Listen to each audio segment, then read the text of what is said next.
Alright, Outriders, today I got 6 tips to give you that edge that you crave.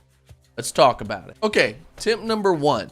You can transfer mods from your higher leveled character to your lower level character by crafting it onto purples or blues that you do not care about. Now, as you can see right here, we have a submachine gun that has Golem Rising and Brain Eater. On my Devastator, I managed to get the shotgun that had Golem Rising on it. So, it is crafted onto this gun so that when I dismantle it, as you can see in this bottom right corner, we now get Golem Rising from the gun, even though it was just crafted onto the weapon. This is a good way to start your new characters and, get their mod library up so that you can use those mods that you love on your main character on your secondary character.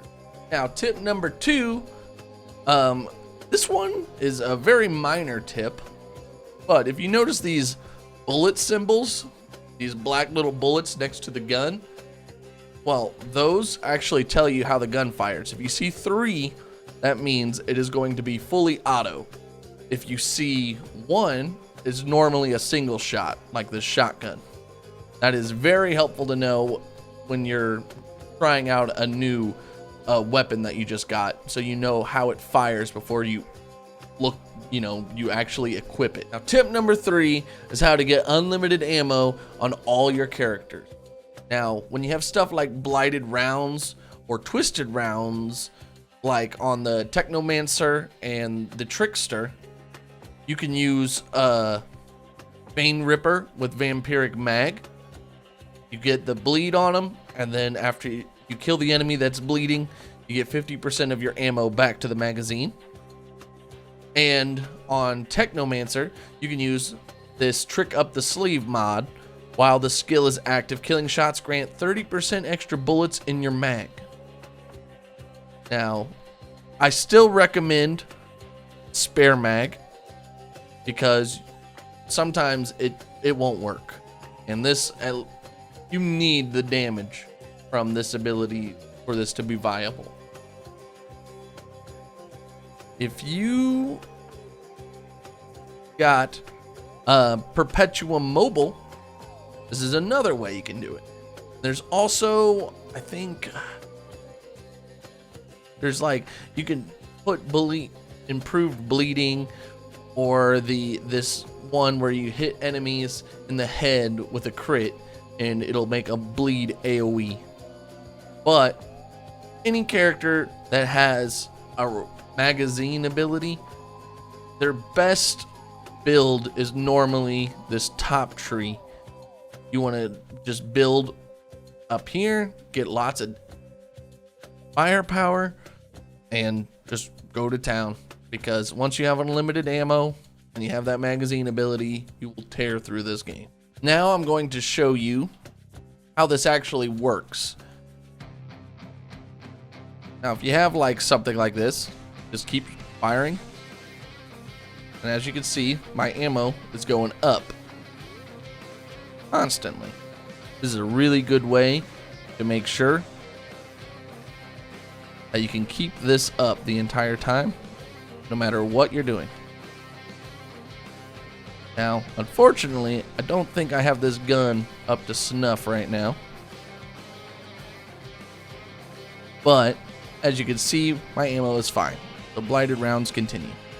What I did to quickly grind my Technomancer up world tiers was do the Enter the Akari's Nest, boss fight over and over again, because he can just melt the boss. It's no joke with the blighted rounds build with the spare mag. Now, if you're on another character and you're having a hard time with this one, I recommend the quest The Other Ingredient. But honestly, world tier doesn't matter besides the free legendaries you get. So what I normally recommend is just worry about getting through the game and getting to expeditions, because at the end of the day, expedition loot is going to be far better than anything you get from the world tier. After you're done beating the boss, say you raise a world tier or you get another level, I recommend, instead of just instant reloading the story point, continue, go to the camp, pick up the extra loot you get for turning in the quest, and then talk to Dr. Zahidi here. Go to an item that you got. Let's say like this blue. You can improve the rarity and level it up. That's where I got all this purple gear. It's just from running this mission and then getting titanium over and over again and breaking down loot and then upgrading it. You can do it all there, and I recommend once you hit about world tier 12, just move on and don't claim that legendary until you're a higher level, because you want that legendary to be as good as possible so you don't have to invest as many resources. You can activate auto loot by pushing down on the D-pad. As you see, I'm starting to gain titanium, gloves, weapons, leather, and whatnot. Now, the reason this is good is because, say there's a key on the ground and you didn't pick it up, or it fell through the map for whatever reason, because I've had that happen. This game has issues.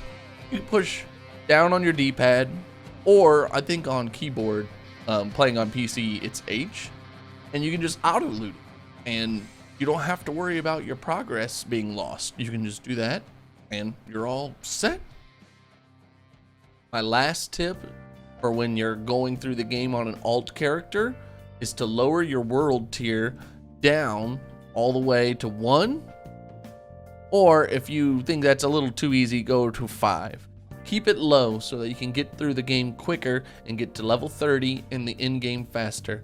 Now, you may be concerned about loot, but don't be. Expeditions is going to be where you get the best loot in the game. All of this does not matter. All right, that was my 6 tips on Outriders to, just make the game a little better for you. I hope that there was something in this video that you could take away, and if there was, please write it down below so I know that I helped you out.